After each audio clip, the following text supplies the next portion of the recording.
Voila. Okay. Hello, everybody. Thank you for joining us today at the Aim for Gain Business Channel. And I'm here today with you to interview Christy Smith. And she's, excuse me, she's our CEO at the Virtual Elves business, which is there for you to help any business owners who would like to be able to make use of the virtual assistants, whether they're going to be local or remote. Christy's here to let us know what we can do about establishing good relationships with them, inviting them into our business and working with them to ensure that we can get the most out of working together to develop and grow our business as business owners. All right. So, Christy, thank you so much for joining us today. My Great pleasure. to have you on the show. Everybody. Thank you for having me. Terrific. All right. So, would you like to, first of all, let us know a little bit about yourself, Christy, your career background, and what brought you to deciding that it was time for you to start a business of your own? Yeah, well, it's a nice, colourful little career, I guess. It started out when I first left high school and I went to live in Japan for a year studying Japanese, and it was something that I was really passionate about as a kid and learned all through high school. Went away, my first time living away from home at the age of 17. It was fantastic. But Wow. what came of that was I was in an intake into the very first Bachelor of Modern Asian Studies at Griffith University in Brisbane. And so it took me really away from home into a space where there were 300 new people joining this course that, at the time was fantastic. When I started learning, though, I realized that I was really the only one that had all of this 6 years worth of experience already of Japanese culture and Japanese way of living. And so I started doing this course and thought, I kind of already know this. And I'm a bit worried that in 3 years' time, these 300 people are all going to be fighting for the same jobs as me. So I actually left uni after that first year and decided to start working in 5-star hotels in the Hyatt Regency at Sanctuary Cove. Was my very first place to go and work. And I was doing inbound weddings. We're doing 5 weddings a week. Wow. People coming in.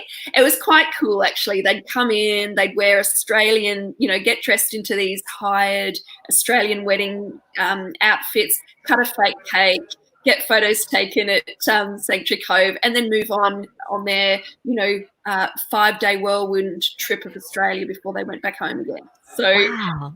Yeah, incredible. But it was something that I absolutely loved doing. I very quickly moved my way up through the food and beverage kind of areas. I really loved customer service and helping people and making people smile and solving problems and training people. I was very much that front of house person that loved getting involved in talking to people and building relationships. Brilliant. And that's what it's all about as well, isn't it, in business? It is all about building relationships. It is. It completely is. And even at that young age, if you were really good at that and you were a good people person, then you moved your way up pretty quickly. So I ended up back down in Sydney working at the Marriott and as the food and beverage manager, training up teams of hotel staff, which was fabulous.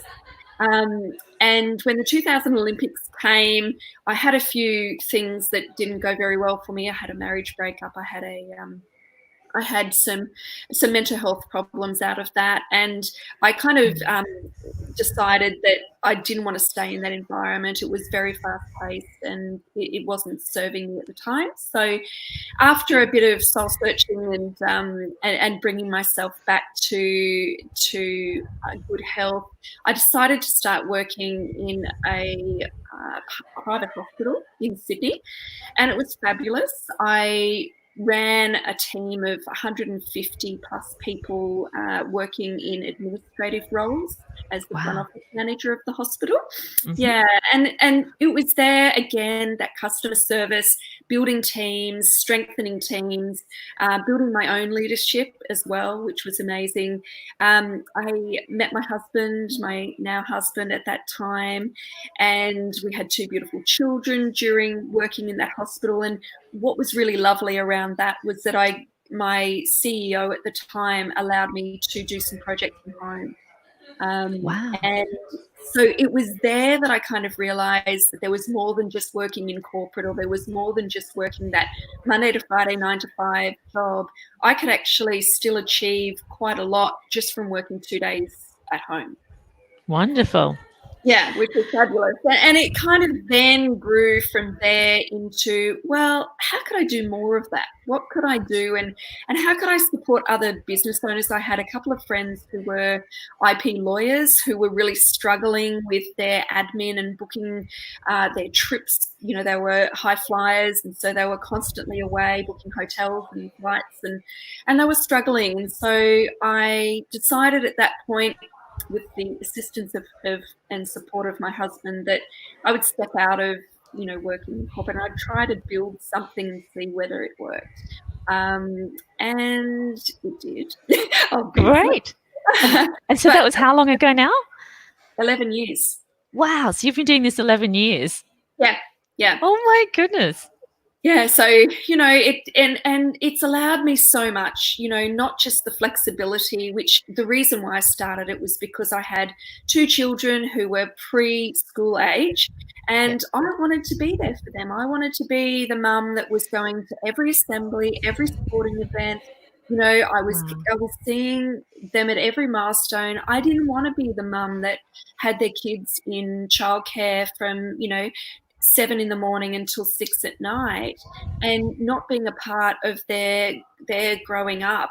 And I totally appreciate women and mums that do have a career and love their career and do that. I totally appreciate that, but it wasn't me. And so I needed to honor that, and I needed to be the mum that, you know, by the time the kids were leaving school, said, yep, my mum was there for me. Nice. Wow. It's a gift that you were able to be there for those moments for them. Yeah. Wonderful. Yeah. Great. Thank you. All right. So can you tell us then, with moving into Virtual Elves and setting up that business for yourselves and helping other solo entrepreneurs as well, there's probably some things that you might have realized in doing that to help other small business owners who are also DIY entrepreneurs. There's things in that you would have realized that would probably help make their lives easier, systems, processes. Can you talk to us around that you've discovered in working with virtual assistants? Well, I think the key thing, you know, there for me was the tipping point for me when I actually first started the business was I was working for a medical communications company that had me in the office, 8 hours a day. I was sitting there majority of that day with nothing to do. And I realized very quickly that you don't actually need somebody for 8 hours a day a lot of the time to actually do a role, right? Okay. As an office manager or as an admin assistant. Right. And I started to discover that it was far more effective to actually work out, well, what are the key things that potentially I could be doing that someone remotely could be doing, that I don't actually need to pay all the overheads, you know, of having them in an office, workers' compensation, all of those extra added things that, you know, we take for granted when we're hiring somebody into the business. And I realized there was another way to do that. And so exploring those other ways of not just offshore resources, but virtual assistants even locally, what could they do for me? What could they actually achieve? You know, and when I first started my business, I was doing it all on my own for probably the first 12 months, you know, and which was fine, right? But once it started to get to the point where all of my available hours were being used up doing work for somebody else, I realized that I wasn't working on growing my own business, and I wasn't working on leveraging that time to actually increase my revenue and increase my impact. That's the key, right? When you realize that all your time's being used up doing everybody else's work and not working in your own business. Yeah, I think you're right. It's important to recognize, isn't it, that there's certain aspects of the business, even when you're an entrepreneur, just a very home-based one, that not all of the business is actually doing the business. some of it is administration, some of it is marketing, some of it is actually serving the clients and looking after them as well. And when you're trying to split yourself between all of those areas, it can feel pretty overwhelming. Yeah. And it does. And I think, I certainly got to that point. And my husband pulled me aside after 18 months and he said, look, Christy, I love that you are there for the kids but you doing this isn't earning enough money to support me with the mortgage and, everything else that we've got. You need to either think about going back to corporate so that we've got that income again, or you need to do something with the business to make it upscale so that it's earning more money. And I realized that I was just doing time for dollars, and that wasn't working. That's where I then started to build my team, and I started to bring in the resources that could assist me. And my very first virtual assistant, Cherry, who is still with me today. Wow. So this was 10 years ago. I hired her on a freelance platform that was called Odesk at the time. It's now called Upwork. Okay. And, at that time, I knew exactly what I needed. So I'd done the work. Which we'll talk about in a minute, but I'd done all the prep work to know who I wanted. And I found her, and she shared the same goals and values and desires that I had to actually grow herself. She was quite entrepreneurial. And so that worked for us in that we had the same vision in growing the business bigger. And very quickly, I was paying her $5 an hour and I could only afford $50 a week to pay her. Yeah. That's how much money I had. But that 10 hours a week that I had her allowed us within 3 months for her to be full-time. Wow, fantastic. This is interesting, right? So don't think that you need to have 20 hours a week or 40 hours a week to start off with having someone support you in the business. Start with 5, start with 10, whatever it is that works for you. It grows really, really fast once you've got someone just starting off in that support mode. Okay, can I ask you, for your first virtual assistant, what area of the business did you hire her to work in for you? Yeah. So initially what it was helping me with designing documents and templates and things like that. So putting together resources, I guess, so that would help me, because I was really, really focused on going out to every single networking event that I could and telling people that I was here and that I could help them. The virtual assistant, that name was unknown 10 years ago, 10, 11 years ago. No one really knew what that meant. And so, I was getting her to help me design business cards and do all these different little things. And then eventually I was getting clients that required certain tasks that she could then do. So it was setting up MailChimp at the time to send out emails for people. It was doing document formatting for them, just little things like that I'd take on the work, but then she'd do it. And I would then make sure that the quality control was done before I then handed it back. Wonderful. That sounds great. And so you mentioned that she was your first VA, but you've also got other VAs as well now. Yeah, we've got over 25 girls now. Oh my goodness. Yeah, so it's grown. I mean, that's over 10 years and it goes up and down. And, we've got over 75 clients at the moment on our books, but we've had hundreds of clients. We've probably had 300 plus clients come through our doors over the last 11 years. And, with each of the VAs that we have, they each serve a different purpose. They each have different skill sets. They each service our clients in very different ways. And, I get many people come to me and say, Christy, what can your VAs do for me? And my answer to that is, how about we reframe that? What is it that you want a VA to do for you? Yeah. You tell me what you want a VA to do for you and I'll find a VA that can do that. Terrific. Yes. Yeah. That's Because probably very otherwise wise. you limit yourself, right? You limit yourself to what you think somebody can do for you rather than saying, you know what, this is actually what I want done. And Yeah. this is my dream, my goal. This is ideally what I want. Well, let's try and achieve that. Sounds good. And I think that probably one of the advantages that you would have as a business owner, being able to have virtual assistants working with you, working for you, is that it gets you to focus on your areas of strength as a business owner as well.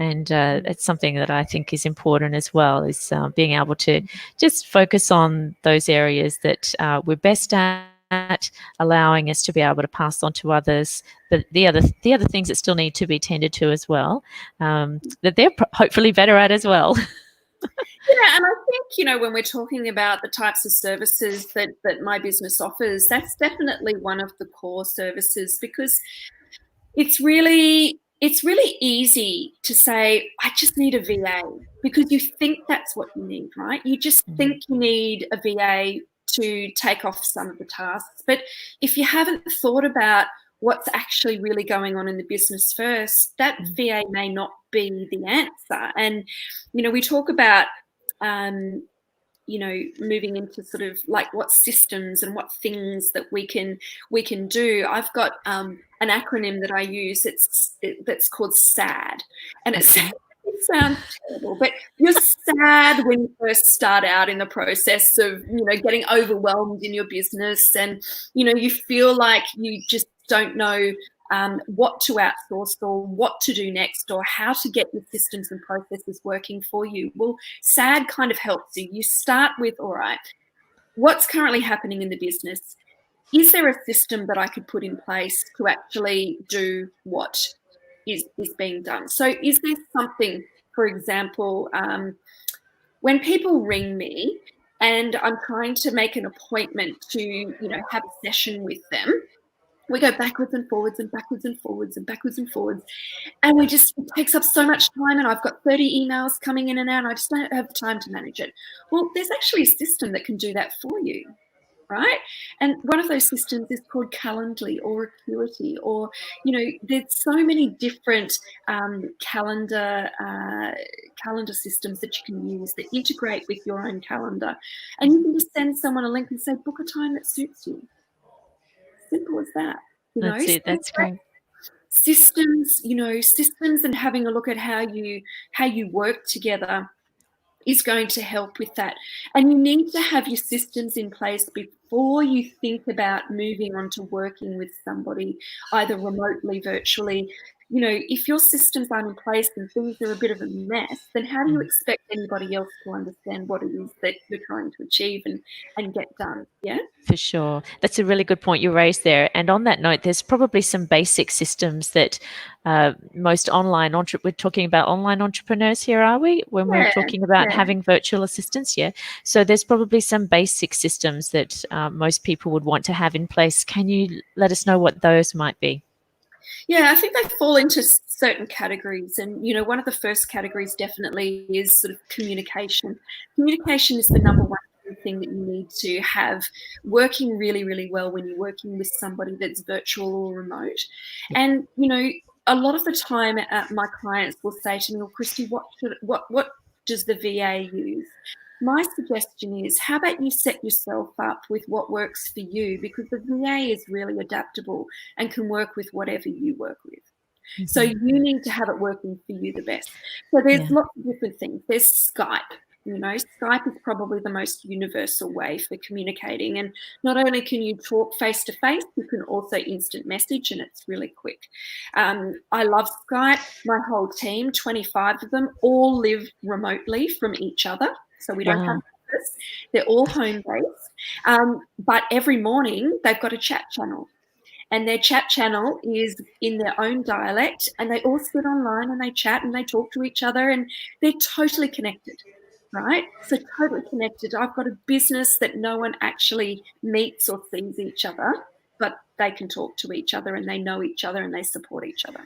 Wow, I think that's really key when you're talking about having different VAs working with the same client as well on the same project. They're going to need to have that communication channel that's open for them. Yep. Skype, so okay.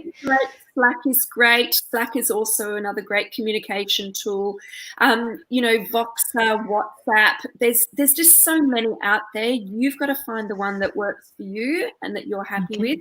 My only suggestion is try to take it off email, because I think our inboxes get so full, and we can miss things. If you can set up channels and you can set up ways of communicating that are outside of that, it'll make it so much easier. So yeah. That's a good tip there. Really important. Keep it off email. yeah. Keep it off email. And keep, from a communication point of view, set weekly meetings, set yourself up. We have my team and I, my core team, we have a Monday regular 11 a.m. meeting without fail, unless there's something happening, we move it to somewhere else in the week. But every Monday we have a set agenda. We talk to each other about what's happened the previous week, what we're working on this week.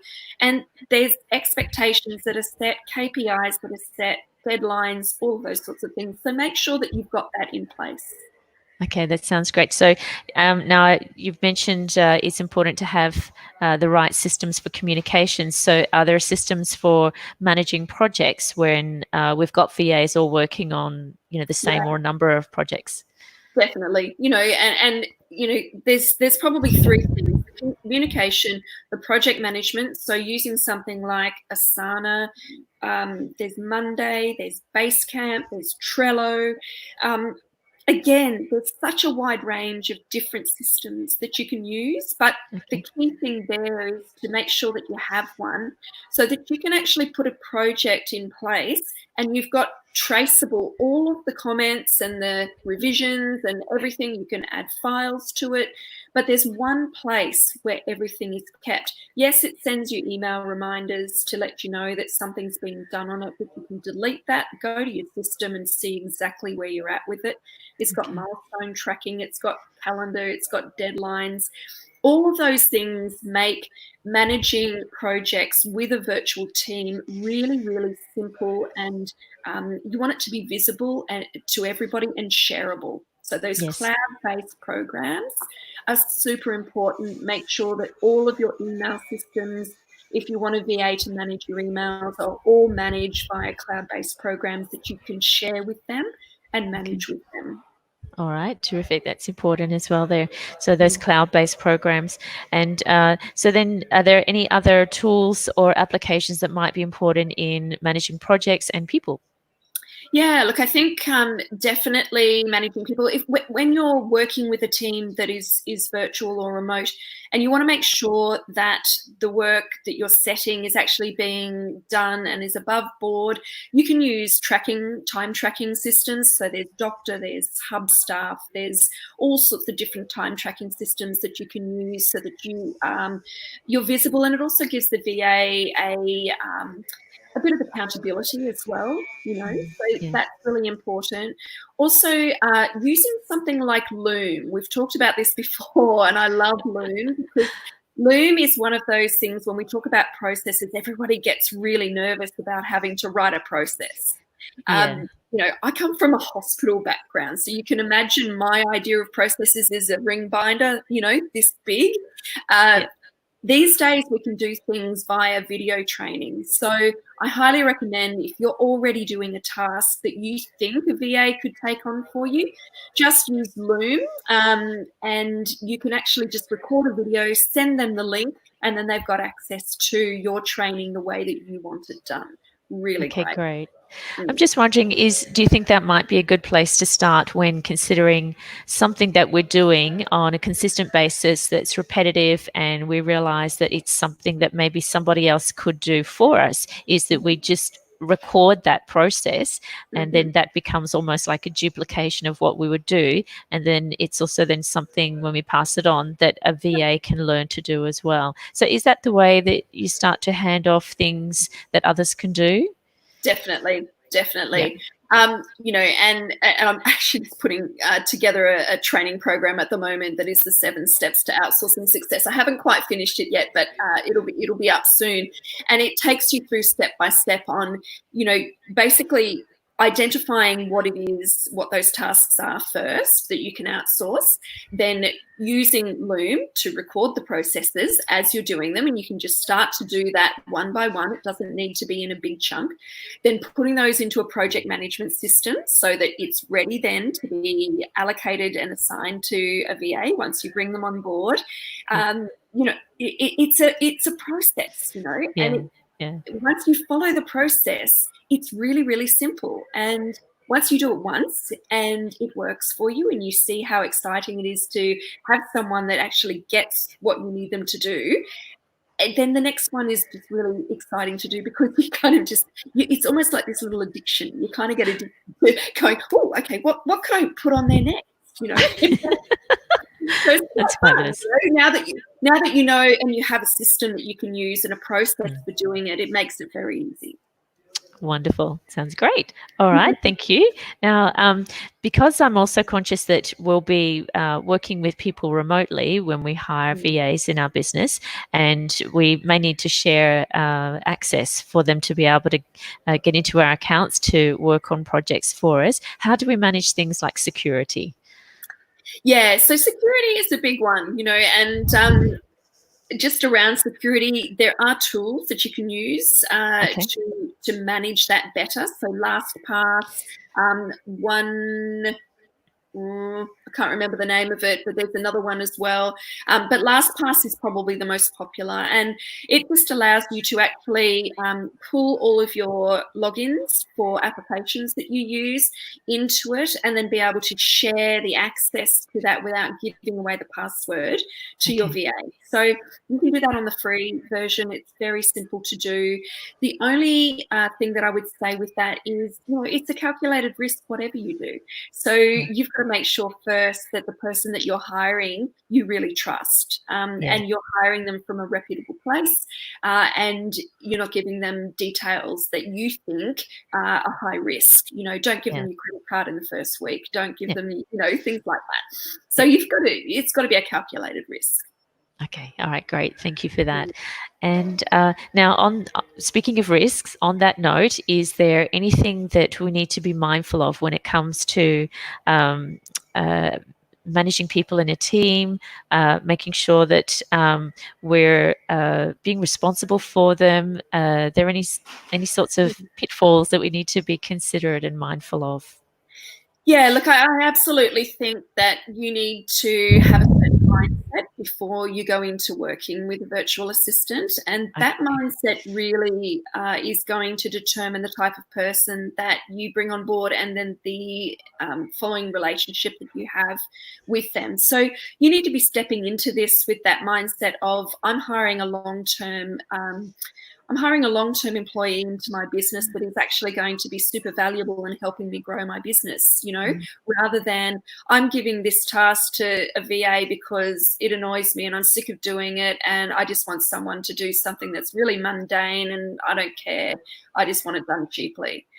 If you have that mindset, then, that's exactly what you're going to get. And you're not going to get someone who is actually invested, committed, and interested in the work that you're going to be giving them, which is what creates that long-term relationship, right? Yeah. So, the pitfalls around that are not having that mindset. And we talk about abdicating, not delegating, and the abdicating is throwing work at somebody without the future responsibility.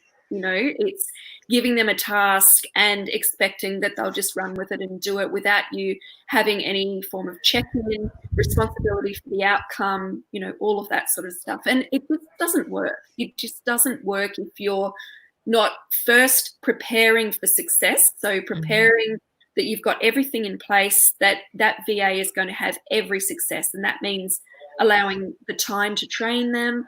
Don't go into a VA relationship when you are so overwhelmed that you don't have a spare minute to give them to induct them into the business. Yeah, training is the key to success. And I think you mentioned the key word about investing. They're investing their time with us and learning new skills and learning to manage workload and look after clients on our behalf. And so it's important that we invest what they need to help them succeed as well. Completely. Yeah. All right. Well, now you mentioned that you've got 75 other clients. So I'm just wondering, for anybody who's watching the broadcast that we're doing here today, if if you can give us an idea with your 75 other business owners that are currently on the books for you, if you can give us an idea of the sort of businesses that they have for any other business owners that might be listening, and it'll just give them some ideas as to perhaps what they could do for themselves with their own business.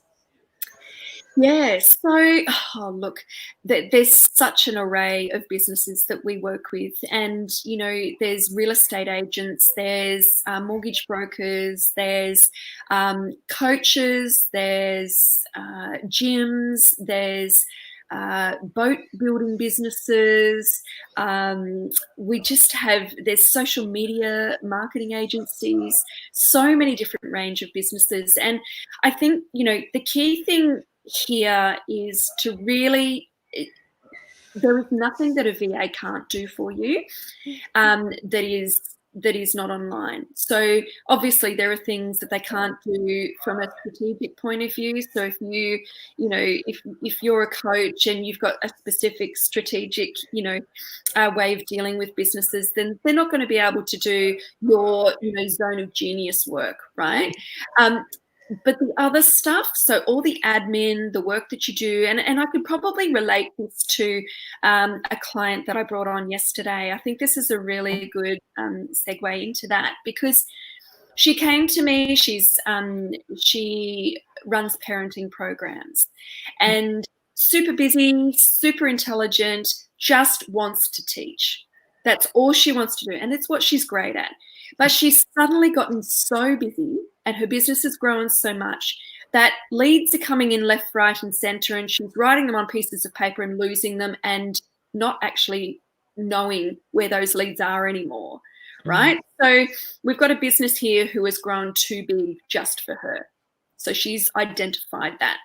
So what we then do is we look at that and say, all right, well, where are the gaps? What's going on? What's going on that you're missing? Well, obviously the lead generation system isn't working for you because you're writing them on scraps of piece of paper. So there's a system problem there, right? So we look at that and say, what systems do we need in place? Well, firstly, you need a website because you don't have one. Secondly, we need a system for tracking all of your leads and having a database that has all of your clients there. Thirdly, we need a calendar system so that people can book in a time to talk to you. But we also need a course booking system, right? So that people can actually just click a button on your website and book your course, and you actually don't need to talk to them at all. So, she thought she needed a VA. My admin's a mess. I've got stuff everywhere. I don't know what I need. Well, actually, you don't need a VA yet. What you need is the systems in place and the things in place. So she and I need to do a one-on-one consultation next week. And, it's a paid consultation, but the value that she's going to get out of that is me setting her up with a scope of work to say, we're going to implement a website, this, and this. This is what it's going to cost you. And then once that's in place, you could engage a VA to manage all of the manual pieces that sit aside of that. Right. Beautiful. And that sounds great. And I can hear in there a sense of timing too, recognizing that it might look like it's time to bring a VA in, but it's possible that there's other systems in place that need to be implemented first, and then it's time to bring in a VA. Okay, great. Thank you for that. That's a really good example of when to hire a VA or when, like sort of making sure that all the right things are in position first. So given that everything's in the right position then, and we've reached a stage that we're then ready for a VA to come on board for us, you've identified that we've got a number of other different clients that are working for you that are on your books. So that could be real estate agents, mortgage brokers, boat builders, coaches, and there's definitely opportunities for, and probably even others who are running online businesses as well, whatever that is, that they'd be able to have the services of a VA to support them in their business too. Sure. Yeah. Okay. E-commerce businesses are big as well. If you've got an e-commerce and a shop, we've got plenty of clients that, every month they have new products come in. And so they've uploaded into a website, all of those sorts of little things, adding your blogs to websites. those little tasks, you might actually record a video blog. But what happens after that, all the repurposing of that and putting it into a website and getting it onto social media and doing all of that is what a VA can support you with.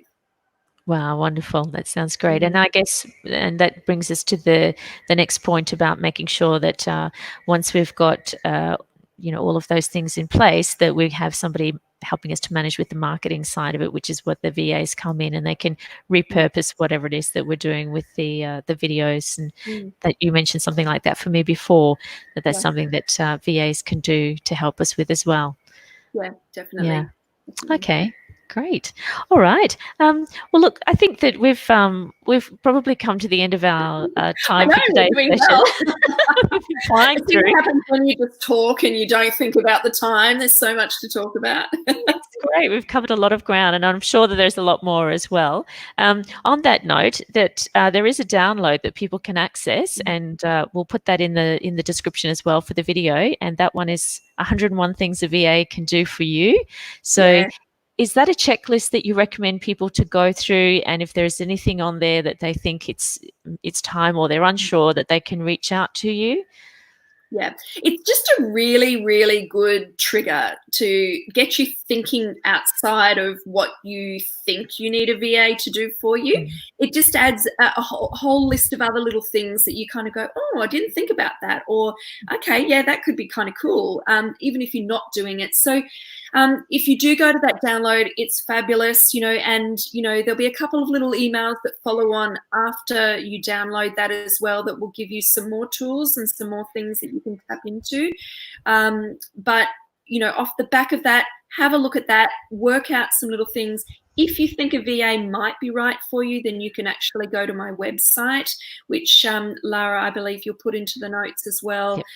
On my website, there's a bar across the top that says book a 15-minute discovery call with Christy. It's totally free. I'm more than happy. That's the part of the business that I love doing, is talking to new businesses about where they're at and how we can help.